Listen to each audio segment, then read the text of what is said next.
न हि प्रपश्यामि ममापनुद्याद्य छोकमुछोषणमिन्द्रियाणाम् अवाप्य भूमाव सपत्रमिदं राज्यम सुरानामपि चाधिपत्यम।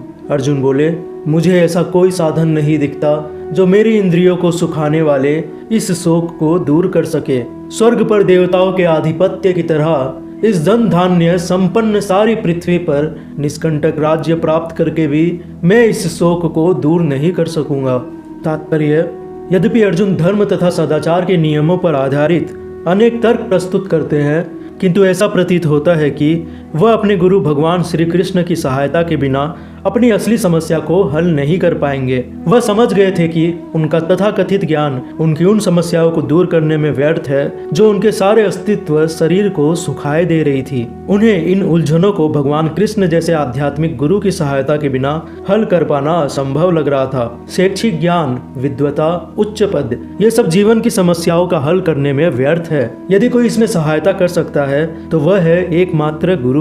अतः निष्कर्ष ये निकलता है कि गुरु जो 100% कृष्ण भावना भावित होता है वही एकमात्र प्रमाणिक गुरु है और वही जीवन की समस्याओं को हल कर सकता है। भगवान चैतन्य ने कहा है कि जो कृष्ण भावनामृत के विज्ञान में दक्ष हो, कृष्ण तत्ववेता हो, चाहे वह जिस किसी जाति का हो, वही वास्तविक गुरु है। कोई व्यक्ति चाहे वह विप्र हो, वैदिक ज्ञान में दक्ष हो, निम्न जाति में जन्मा शूद्र या कि सन्यासी, यदि कृष्ण के विज्ञान में दक्ष है तो वह यथार्थ प्रमाणिक गुरु है। अतः कृष्ण तत्ववेता हुए बिना कोई भी प्रमाणिक गुरु नहीं हो सकता। वैदिक साहित्य में भी कहा गया है, विद्वान ब्राह्मण भले ही संपूर्ण वैदिक ज्ञान में पारंगत क्यों न हो, यदि वह वैष्णव नहीं है या कृष्ण भावनामृत में दक्ष नहीं है तो गुरु बनने का पात्र नहीं है। किंतु शूद्र यदि वह वैष्णव या कृष्ण भक्त है तो गुरु बन सकता है। संसार की समस्याओं, जन्म, जरा, व्याधि तथा मृत्यु की निवृत्ति धन संचय तथा आर्थिक विकास से संभव नहीं है। विश्व के विभिन्न भागों में ऐसे राज्य है जो जीवन की सारी सुविधाओं से तथा संपत्ति एवं आर्थिक विकास से पूरित है, किंतु फिर भी उनके सांसारिक जीवन की समस्याएं ज्यों की त्यों बनी हुई है। वे विभिन्न साधनों से शांति खोजते हैं, किंतु वास्तविक सुख उन्हें तभी मिल पाता है